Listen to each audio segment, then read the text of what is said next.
Ladies and gentlemen, welcome back to Samuel Adams Returns. Those anti-federalists, they got it right. And Absolutely. yeah, we're here with my good friend Ted Farmer from none other than Phoenix, Arizona.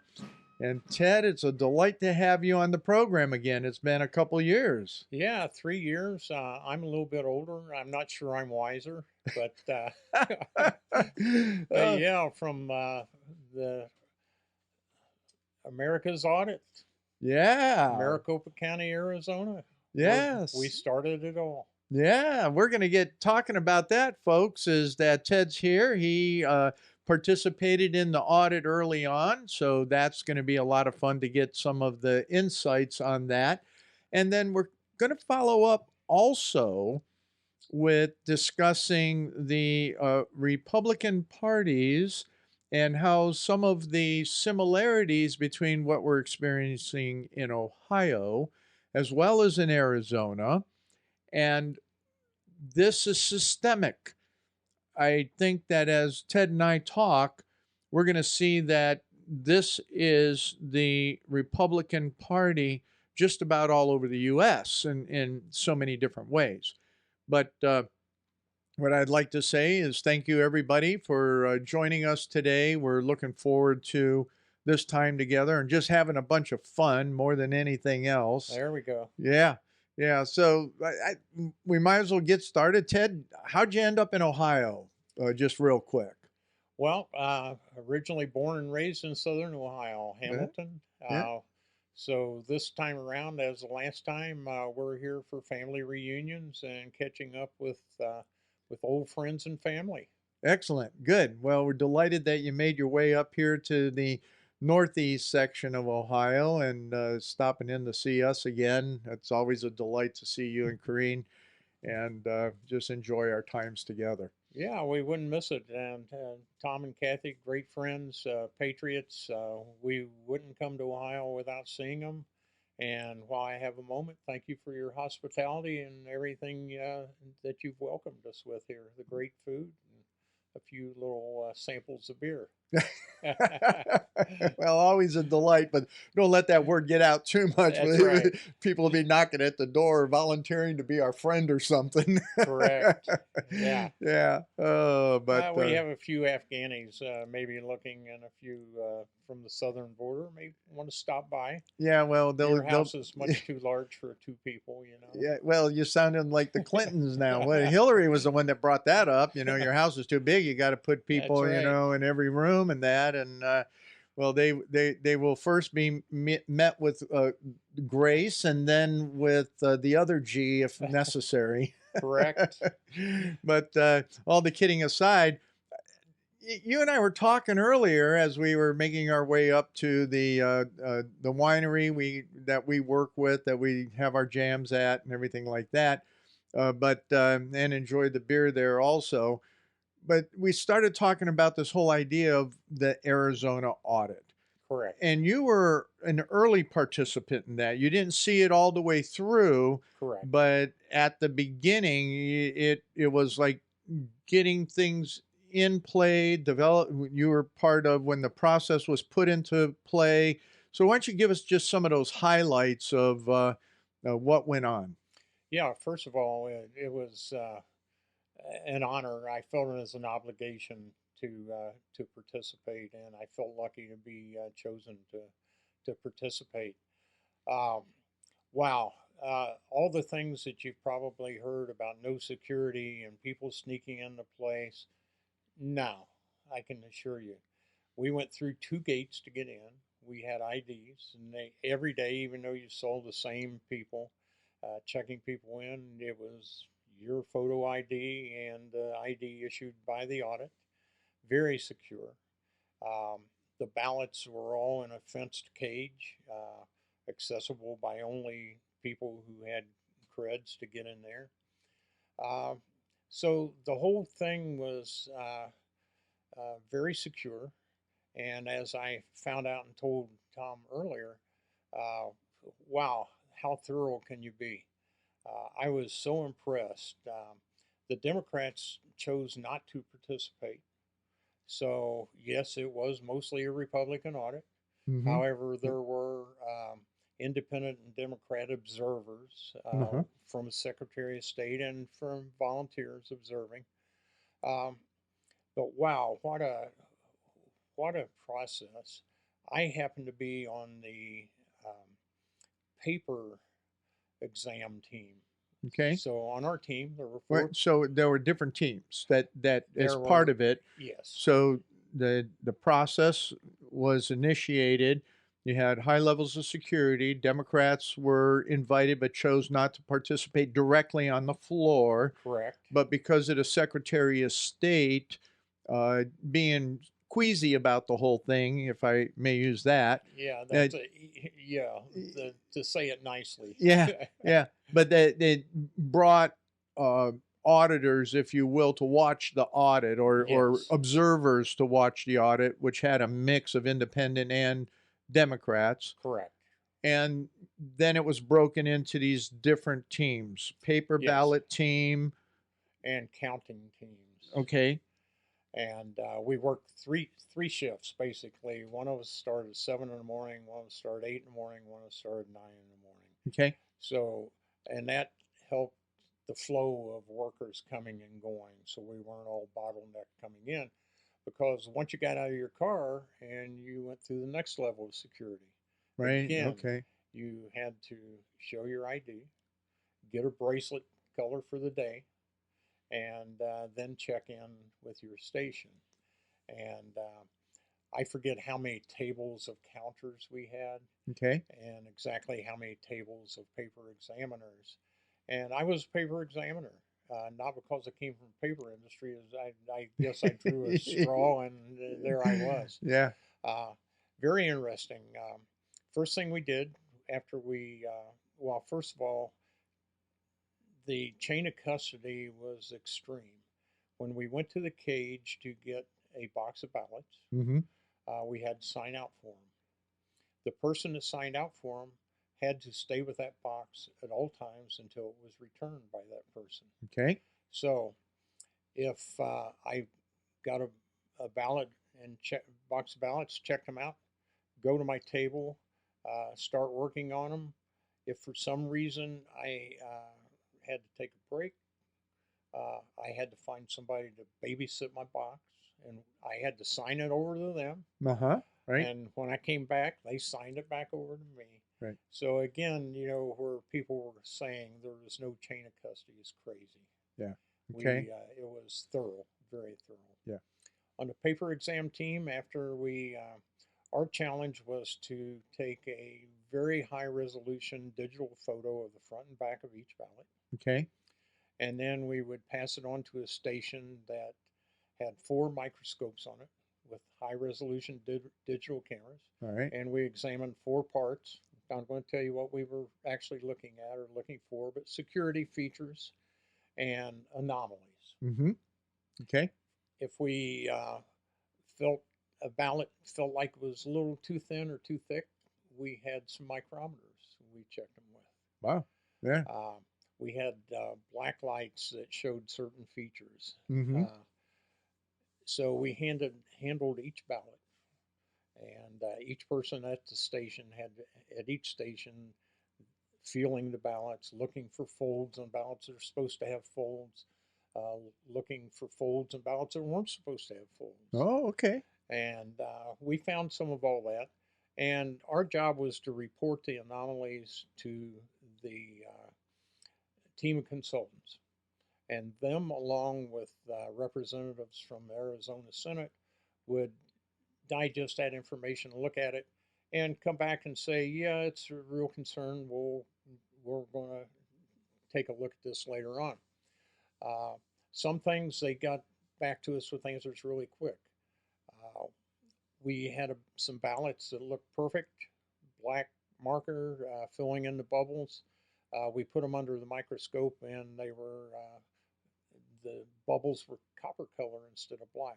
Mm-hmm. So that was a red flag. We threw that up the flagpole, and they came back very quickly and said, "Yeah, we've checked this out, and there was a certain vendor with a certain set of gel pens, and that's good." So Yeah. we didn't have to worry about those from there on out. Sure. Yeah. So we're getting down to the last few minutes of the first segment already. Can Oh, you wow. imagine that? I know No, we're I can't. just flying through time when you're having fun. So when we're looking at the different anomalies, the process was that they were reported, and then now the consultants were the consultants that were working the process, or were these a combination of different entities as the consultants? Yeah, there were a bunch of different entities. There were representatives from the Senate.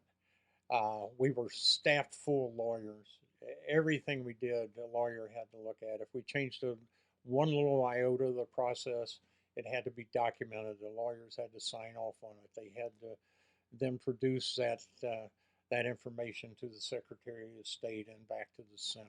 Mm-hmm. And there was a lot of that in the early days when we Yeah. were just trying to get through a process that would allow us to count all those millions of ballots in a short amount of time. Yeah, yeah. So that's what you're telling me, earlier today too, was it was adjusting the process for efficiency purposes, and Correct. yet the accuracy and all of that Right. was always trying to be maintained with a lot of oversight. So Lots of oversight. so that was the critical point, and that's the important part for everybody out there to understand is we're getting this firsthand information that all the other pundits and everything like that, you can song and dance it any way you want to, Right. but the fact of the matter is that this was a well-established process, and it did flow along with what you did in other recounts in the past. Absolutely. So being called, you guys didn't know what the heck you were doing, Right. that wasn't true, because you've done a similar process Yes. in other recounts Yeah. for other elections. Right. And the counting procedure, which I wasn't involved in, but they were next to us, was one of the three procedures that was approved by the state of Arizona. Okay. So there was nothing funny about it. And as I Hmm. explained to you, three independent people, we didn't know whether they were Republicans, Democrats. Each made a tally of the ballots that passed in Mm-hmm. front of them. And Yeah. after 100 ballots or so, they would compare numbers. If they Mm-hmm. didn't match up, if Sure. X had this many votes and this Yeah. guy says no, then it was a recount. Yeah. So And that's just the normal process, which yeah, we've observed, and I think that's just standard throughout the whole U.S. in how you do a recount process, or you go through all of that. So we're down to our last 2 minutes, Ted. What could you give us on a 1 minute recap of what we just talked about as far as integrity, security, and um, well, I was blown away with the amount of security. Um, the Arizona Rangers, the state troopers, private security uh, got you in and out. No one got in without credentials. You had to be in a certain area. You couldn't go where the machines were. mhm. I think it was probably the most professional handled operation that I've been able to be involved in. Yeah. So, Wow. That's fantastic. I really appreciate that. Ladies and gentlemen, what's really critical to understand is that when we're looking at voter integrity and what it means, this is something that we have to have defined. It just needs to be quantified. Now, when we come back into the second segment and into the third segment, one of the things Ted and I were discussing as well is this whole HR 4 and what's been going on with that. Pelosi pushed it through the House yesterday. We have a little insight, especially from even a Democrat right, senator there in Arizona, that it doesn't make sense for the good of the nation, which I really appreciate hearing right, that. So as we talk about party politics, and we talk about even a Democrat that has some sensibility about what is really good for our election process in America, we'll touch on that in the next segment. We're also going to touch on something that I want to bring out about Sam Adams writing to a good friend of his in 1789, and that was his friend Richard Henry Lee from Virginia, and what he had to say about process and what he had to say about a constitutional process. So come on back in the next segment, and we look forward to our Mirrors in History. Ladies and gentlemen, welcome back to this second segment of Samuel Adams Returns. Those Anti-Federalists got it right. This is Tom Nivolis, your host. I don't remember if I introduced myself in the first segment. I don't think you did. I You did introduced not. me. I introduced Ted Farmer. Yeah, there Right. it is. And my good friend from Arizona, one of our good friends, because Right. we got that other wild guy down there. That's Yeah. old Dennis Zinke. Yeah. Got to do a shout out to Dennis and Got to Vi. do. That's right, Great Dennis. patriots. Absolutely, absolutely. And for those that don't know, Dennis is a cousin to that uh, Navy SEAL, former Navy SEAL that's running up there in Montana for Yeah. that open Congress seat. And Ryan Zinke. Ryan Zinke. So we've got some good ties to some good people and Right. relationships there. But as we were finishing up the last segment talking about voter integrity, I wanted to kind of open this segment a titch here with Sam Adams. You know me. Well, it's about time. Yeah, you've been waiting. That's right. So anyway, he was writing to Richard Henry Lee in 1789, and they were going back and forth on a couple different things. But where Sam was bringing this question out, he says the power of removing federal officers at the pleasure of the president is to be found the Constitution, or it is not. Is it there or not? Can he do that? Can it be done? What need was there of an act or decision of Congress to authorize it? So it's interesting. So same quandary that goes on about constitutionalism. Right. Here's Sam Adams. I mean, the 2 years into Right. the Constitution, there's already this debate. And it comes down to what have the United States been contending for? Same question we have right now, ladies and gentlemen. Right. What is it that we're contending for? And he answers it emphatically, liberty. This is the great object of their state governments, and has not the federal Constitution the same object in view? Question. If, therefore, a doubt arises respecting the exercise of any power, no construction, I conceive, would militate with the main design or object of the Charter. If there is a total silence in the Constitution, this is always good. If there's a silence in the Constitution, is it not natural to conclude that an officer holding during pleasure is removable by the same power which appointed him, whether vested in a single person or a joint number? I am sensible, it is said, that a single person being amenable for his exercise of power will use the utmost circumspection. This may be true, but may not this idea be carried too far in practice? So the contention that was going on about, how is power exercised 2 years into the Constitution, Right. they're still trying to, figure things out. We didn't have the advantage of Madison's notes, or, all we had was the Anti-Federalist Papers. But as a friend of mine out of Washington State, GR, says, is that we have to refer back to the debates in the states.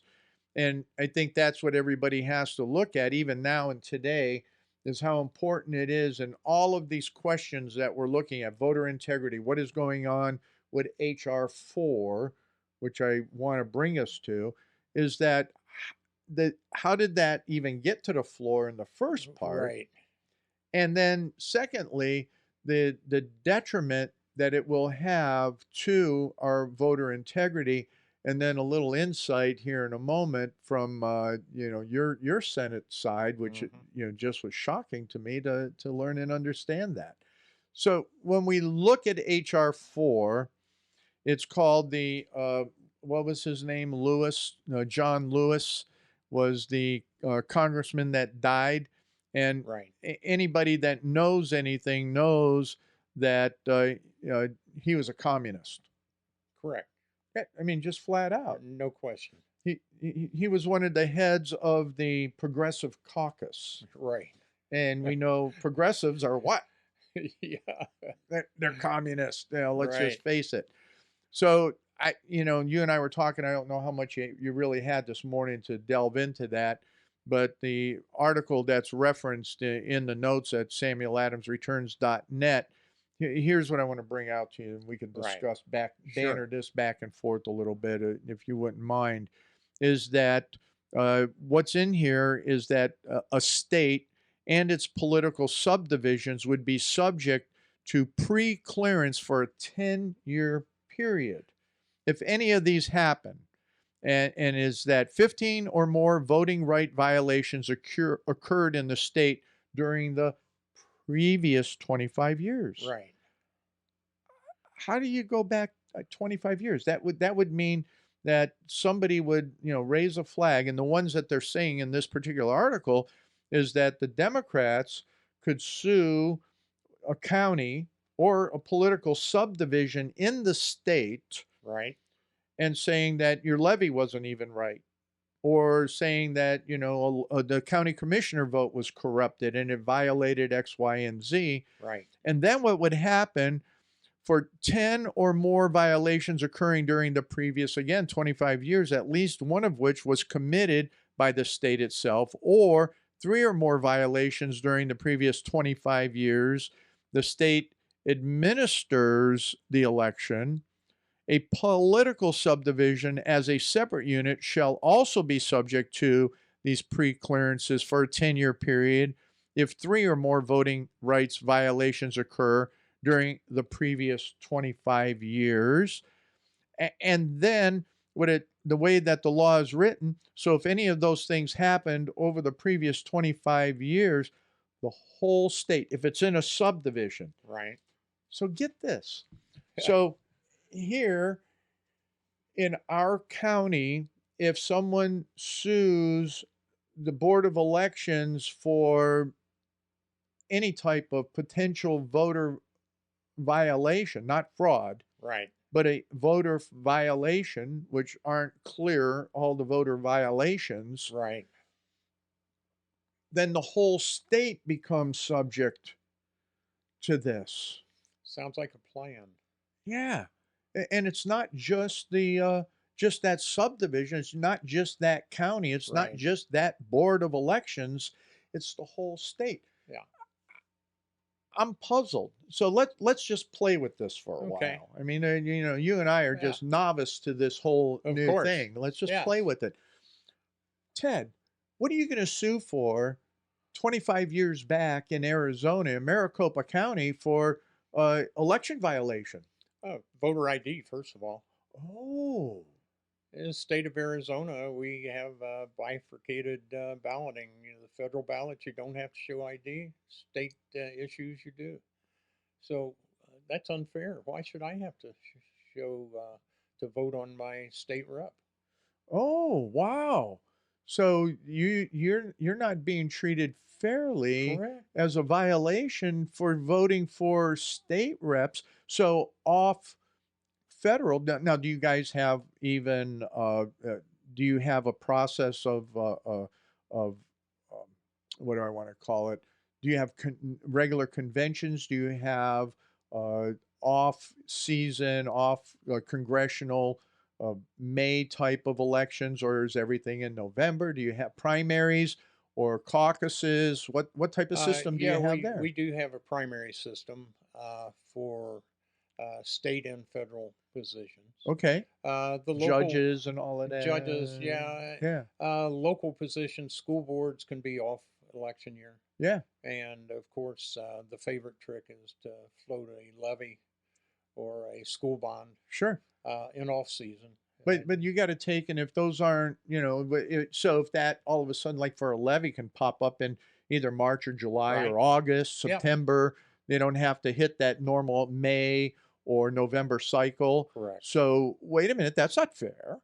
So Ted, how many lawsuits are you going to file that go 25 years back? Were you even? I mean, I'm going to. You weren't in Arizona 25 years No. ago, but within that spectrum somewhere, right? Well, I've got at least 10. Oh, wow. So you could really push Arizona into having be controlled then by the federal government Right. because, are they going to negotiate with you, or Oh, no. are they just going to take and settle? Uh, well, the settlement's going to be they'll federalize Arizona elections. That's exactly what'll happen. That's right. That's the settlement. Yeah, that's exactly what Yeah. HR 4 is all about. Right. So this is ludicrous. I mean, I look at the movie Spaceballs, and they had that little button there to don't hit it because it was ludicrous speed. Yeah. That's what you're saying. The Right. plan. So here we have it, folks, is that it's ludicrous Yeah. speed with what HR 4 is all about. Yeah. And and since it goes by political subdivision, basically, Maricopa County is huge. Yeah, it I is. mean, even fifth largest county In, yeah, it's in the there. It's up country, I there. think, pretty But just close. think, Gila County above us or somebody, same thing could happen there. Right. Very small population. It Yeah. could No, throw the there's a monkey lot of wrench in the tribal. state. Lots of tribal. So right there, the tribes alone could come and say, "Wait a minute, our election, Arizona, hey, we're an independent nation here, being a Right. tribe, and you're foisting this election nonsense on Right. us." Wow. Yeah, the ramifications are unbelievable. For someone who has just paid a little bit of attention, you should be scared to death. Yeah. So HR 1 was really a major jump, Right. but they've come in with this HR 4 with a subversion that is just insane. Absolutely insane. Yeah. Every patriot in the country, whether you're a patriot or not, if you're on the left, you better wake up. Yeah. Because this ultimately will affect them because their rights are going to go down the tube with everybody's rights. Yeah, because the pendulum swings. Yes. What's all left now is going to be all right. Yeah. Well, that's Enjoy that. if they ever audit those machines correctly. Yeah, I mean, that's right. Yeah, that's still a debate there, isn't that's it? a huge concern whether we will ever have another fair election. Yeah. Yeah. And I rarely say that, and I hate to say it in front of a big audience because I don't want to discourage anyone from voting. Correct. You must. It's Yeah. it's your sacred obligation to go vote. Yes. Yeah. And what I always try and tell people is, let's really start pushing on our Secretary of States now, even to return to, just normal paper ballots. Yeah, absolutely. That would, I mean, you handled lots of paper ballots. How hard was that to have them counted?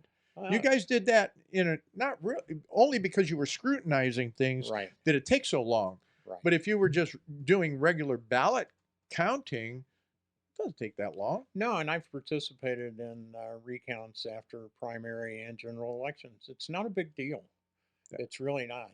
Yeah. And just real quick, Secretary of State should be a non-political, non-biased office. Katie Hobbs ran on the platform in Arizona to get Democrats elected. Yeah. Now think about that for Yeah. a while. Right. Yeah, I know we have our Secretary of State here in Ohio. He tries to be as nonpartisan as he possibly Right. can. I think he does a pretty good job of it. But at the same time, I think that we do have troublesome counties here in Ohio. And we'll pick it up in the third segment as we talk about political parties. Right. But, as we're closing it out, folks, this is real critical to look at what HR 4 is. And when we come back here in the next segment, because we're down to the last minute, Ted, and I'm going to consume it, is that we have to look at what is it on the machines, what is it systematically, what does it mean for our election integrity. So, folks, this is troublesome with HR 4. You need to get on the horn to your senators and really have them fight it in the Senate. And that's what we'll pick up with is the potential fight in the Senate. And hopefully that we can kill what I'm not calling the Pelosi plan, but is the Cossack plan on how to take and turn America truly into a communist regime. Right. And I've been speaking on that for years and years and years. And what we're seeing coming to fruition is exactly what was defined. Now, Sam Adams talked about voter integrity. He wrote to his cousin John and said that everybody should have ID, Right. especially those that are new into the country. They should show that they are new members in the country and their voter ID. So come on back for segment number 3. Ladies and gentlemen, welcome back to this last segment of Samuel Adams Returns. Those anti-federalists predicted it correctly. Absolutely. And, Ted Farmer, once again, my guest. I'm Tom Navolis, and we are delighted to have everybody here. And Ted, again, having you here and Corrine here, we just, too much fun. Just too Yeah, much fun. absolutely. Yeah. Uh, so where I want to jump into right away with this segment is that as we were talking, HR 4 passed the House. It's in play. It's now making its way to the Senate, and we have an inkling that Macon out of West Virginia, he's going to Mansion, yeah. Manson, he's going to pump the brakes. I never Right. say his name right. Right. It's a spelling thing, I Yeah, guess. he's a Democrat. Yeah, but what's really interesting is something that you and I were discussing is that you have one of your senators Yes. that's thinking about pumping the brakes, Yes, she has told Pelosi that and she is Kristen Sinema. okay. She plays the role of the moderate middle of the roader, but trust me, she's a Democrat. She wears pink tutus and big boots into the Senate chambers, Yeah, and she is a real leftist. yeah. However, uh, God bless her, she's saying that a couple of these things that we're trying to do, stack the courts and this federalizing the voting system, is not going to happen. She's just saying we're going to stop it. Her and Joe Manchin. Now that's pretty powerful when you think of now we're going to transition that conversation. We can come back as you see fit because Right. there's some things there with the Senate, with some things that happen politically in Arizona around the Republican Party in Right. particular.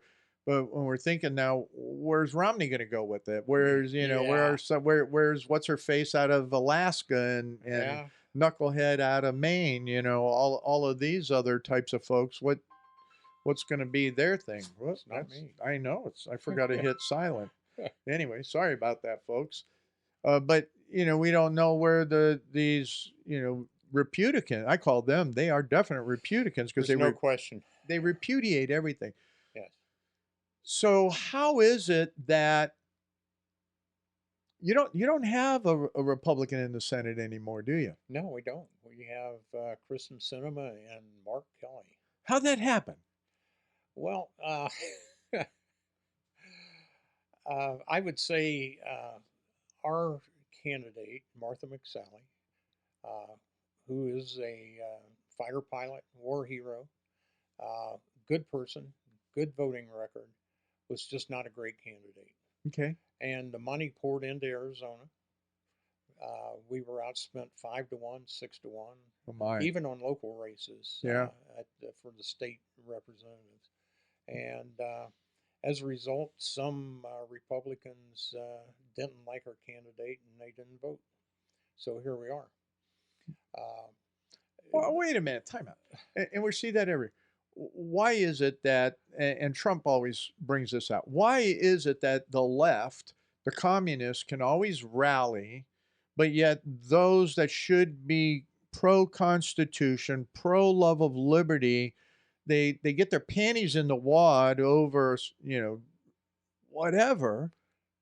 What's your assessment just on that real quick? Because Well, that's the meat of it. Come yeah, on. I have these conversations so often with the people who withheld their vote or voted for the opposite ticket. And basically, the way they explain it to me is that's what being a Republican is all about. We think for ourselves. We don't march to the beat of the one drummer. And I said, but wait a minute. Do you not understand what you're doing? Yeah. Is there a perfect candidate? No, never. No. And I wouldn't vote for myself. Come on. And Oh, I'd vote for you, Ted. No. yeah, right. Yeah. So yeah, it's hard to explain, but people are strong-willed, and boy, you get labeled in Arizona a McCaniac or whatever, and you're toast. So you just said something profound and revealing. is that people use the excuse of, well, that's what a Republican is all about. Liberty. But they're not talking liberty, Right. because if they were talking liberty, they would look at preserving the Constitution. So they can't even be called conservatives Correct. because they're not conserving anything Right. when they go down this McCain path or Kasich path Right. here in Ohio. These established, so party now is overcoming the idea of what we just read with Right. Sam Adams, that the purpose of the Constitution is liberty. Correct. So what are some of the mechanics happening there? You and I were talking about some parallels between Arizona, but what are some of those key mechanics that have the Republican Party so messed up in Arizona? Well, I've lost faith in our state party. I hate to say that. Mm-hmm. Um, just an indicator was you've been in Sun City. Yep. We've had a Republican office on the 99th Avenue for Yep. 12 years. Yep. Uh, we had Kelly Ward, our Mm-hmm. state chair, Yeah. got miffed at our office. Some people were supporting someone other than McSally. Yeah. That got us on a blacklist. And lo and behold, about 3 months ago, I got a called. I manage the office there, by the way. Right. I got called to a luncheon, and I was told the office is shutting down next week. Wow. They funded the office, they paid the utilities, and so forth. And lo and behold, here we are now, a bunch of constitutionalists, Yeah. private fundraising to open our own office to represent the Republican Party in the West Valley of Arizona. Oh my. And Yeah. we're almost there. Yeah. We're almost there. Ted, I think you should reopen the Tea Party. Yeah, Yeah. I No. agree. Yeah. Francine, Yeah. they keep the Tea Party spirit going down That's there. right. Yeah. And we're referring to other shout out to other dear friends of ours, are Francine and Dave Romsberg, and they're just great patriots. That, as everything else has been shifting, they've been just a consistent force in keeping that going there. But that's incredible that you got blacklisted in that way. And I can't believe she got her panties Yeah. in such a what? I mean, And I was a she's supporter of her. Yeah. And Yeah. we had her come to the Tea Party meetings. Oh, and yeah, to our office, and we've talk, met and her and everything. Yeah. Yeah, I mean, and nice lady. I and was stuff. Yeah, on the Kelly Ward bandwagon. Sure. And, no longer. Yeah. So I brought that up as an indicator of internal politics. So the latest thing that's happening in Arizona, just this past week or so, is the state GOP is trying to put together an internal caucus of GOP to select primary candidates. They don't want people who they feel like are not in the establishment running on the ticket. Yeah. The Democrats are very good at that. Yeah. They Sure. single shot it. Yeah. It comes to election time. They've got one person on the ballot, and we've got 5. Right. Yeah. So we can do better. Yes. But having a select group from the state party select our candidates for us, who's going to be in a primary, that's not the way primaries are supposed to work. Right. Well, so paralleling that, we had a conversation with a woman up here in one of the county just north of us, and during the what is it, the fair, the county fair is what Yeah. it was. I was trying to remember what she was talking about, Right. but the county fair, she was working the Republican booth, and there was no literature for anybody running for governor except for the incumbent, the Yeah. swine. Yeah. Now, so she then queried the chair of that county party and is going, well, what's up with that? Why aren't that? His position was, well, if you were an incumbent, wouldn't you feel bad if all of your opposition was being represented as well?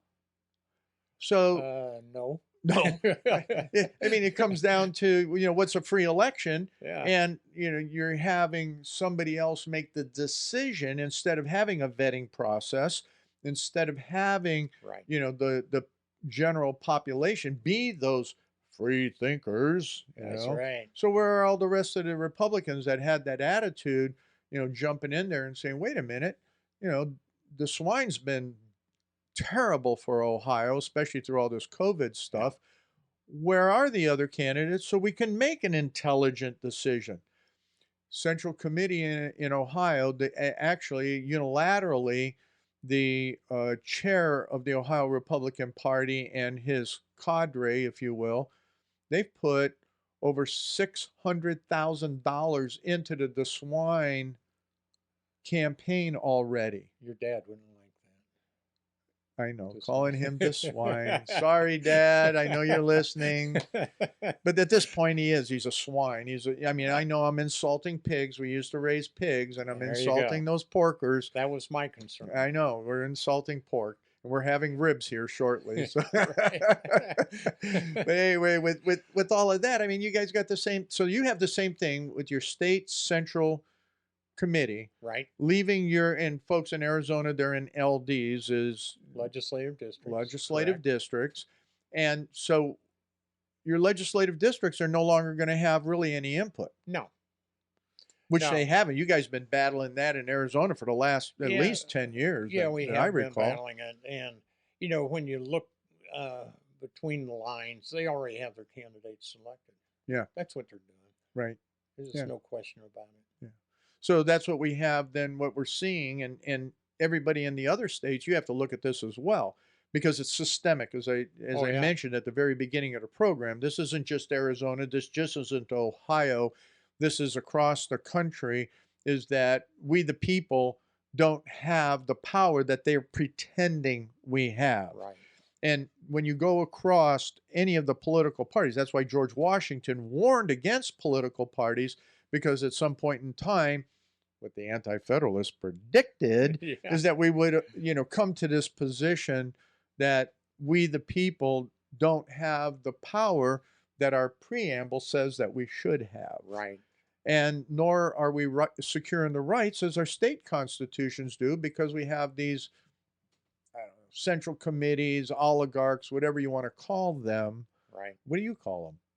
You pretty much Being kind words. You've got it. Yeah, I don't want to go further than that. You're not going to go down. You're protecting the swine. That's right. Uh, Absolutely. Yeah. Where are we at, Kat? 2 minutes. Wow. Wow. We've been just cranking it through. Yeah. So, okay, go ahead. Next minute or so, give us your final thoughts for this program, Ted. Oh, even though we're sitting here talking about we the people don't have the power that we're supposed to have, I beg you, do not give up. All politics are local. Get active on the local level. Become a precinct committeeman or whatever they call them in your state or entity, and get in there and fight the battle. It's a tiring battle, but we've got to do it. Just do not give up. The Democrats, the left, I don't even want to call them Democrats, the leftists, the commies, they want us to give up. Yeah. And right now they think they've got us. Yeah. But I think they're in for a rude awakening. So Okay. don't give up. Get in there and fight. Learn the Constitution. Understand the power of the state constitution. Mhm.